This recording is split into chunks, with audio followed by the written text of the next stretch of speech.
Hello hi everyone welcome to my kitchen again. आज गोटे sweet dish recipe आपण मन शेयर करुच्ची जोटा कि प्राय साउथ इंडिया रे बना जाए बा साउथ इंडिया रो स्वीट डिश गोटे जहाँ को से माने आपम कहती आपे भी कहती पानियरम कहती उन्नीअपम कहती ये सब विभिन्न प्रकार ना रे कह जाए। तार प्रोसेस टिके अलग से बनइबार प्रोसेस किंतु मु ओडिया माने जेमती करंती मु ओडिया ढंग से ना मुझे गुलगुला आमे समस्ते गुलगुला खाइबा जानिथिबा किंतु गुलगुलाटा आमे प्राय अट्टारे हेले भी ताको आमे छाणिकी करिथाए किंतु आज मु एटा करूची से जो आपमर जो छांच थाए बा आपेर जो कढ़ाई थाए मु सेइथरे करूची सेइथिपई ताको आपे भी कहि परिबा आपम भी कहि परिबा पानियरम भी कहि परिबा। तेणु किंतु टेस्ट प्राय सेमती रहिबो।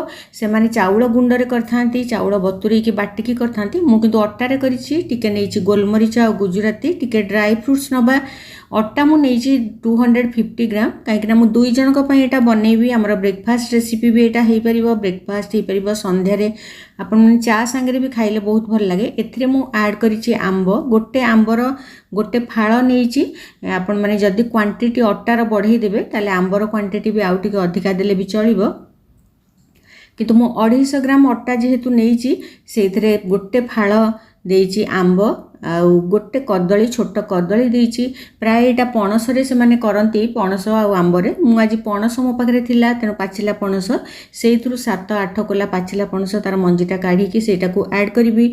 आमे एटा हाथ रे चकटुकी करले हबो किंतु टिके भल भाबरे स्मूथ पेस्ट करबा पई ग्राइंडर रे आमे ताको ब्लेंड करि देबा दरकार।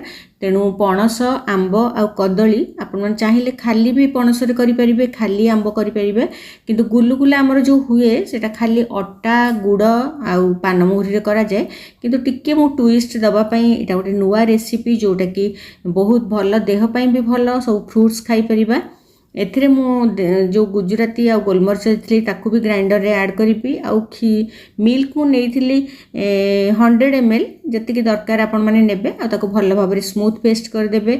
मु जो 250 ग्राम रो अट्टा नेइथिली टिके मु बचै कि रखिछि काहे ना काळे मोर अंटी माने सेटा गोळेला बेले टिके बेसी ड्राई हे जिवो सेति पय मु रखिछि टिके एथिरे टिके लूण आ टिके पानमहुरी अट्टा रे दबा सुखिला रे देकी गोली दबा।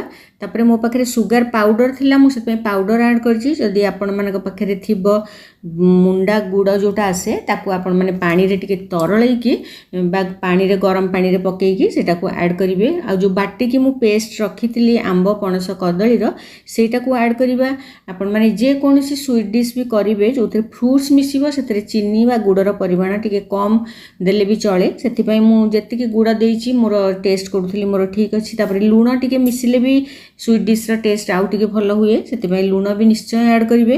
तापरे आमे ताको भल भाबरे गोळै देला परे मु ड्राई फ्रूट्स को मोर चॉपर रे छोट छोट खंड करी काटि देइथिली तापरे ताको भी ऐड करिवा आ टिके इनो दबा काहे ना मु सांगे संग करी कि जेहेतु एटा ब्रेकफास्ट करिथिली आपण मन जदी करी कि किछ समय गोळै कि रखिबे न देले भी चलिबो इनो दबा किछ जरूरी नाही किंतु टिके सॉफ्ट हबो बोली मु देइची इनो टिके देइकी तापरे पानी देइकी जेति कि हमर डोटा मोटा हबा कथा से अनुसार पानी देइकी आपण देखिबे मु एतिकी करिछि काहे ना जदी पूरा पतला कर देबे ताले आपम गुडा को बहुत कम समय परे सेटा पुचकी जाए माने सेमटी जाए। तेणु टिके बहलिया हेले भल भाबरे रुहे। आ घियो गोटे चामच देकी मु से जो डोरे गोळै देइथिली तापरे आमे जो छांचरे तयारी करिवा बा कढ़ाई रे सेतरे घियो भी देई परिबा तेल देई परिबा मु किंतु घियो रे करिछि भल बासना हबो बोली।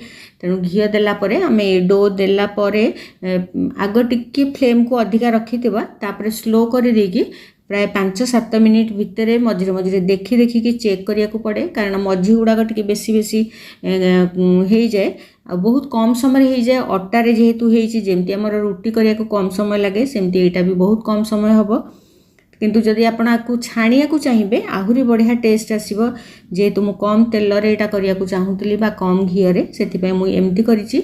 आपण माने चाहिए छाणी की खाई परिबे छाणिले आहुरी बढ़िया टेस्ट आसे।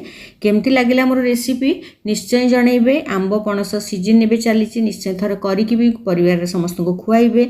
Stay tuned with for another video. Thank you bye bye.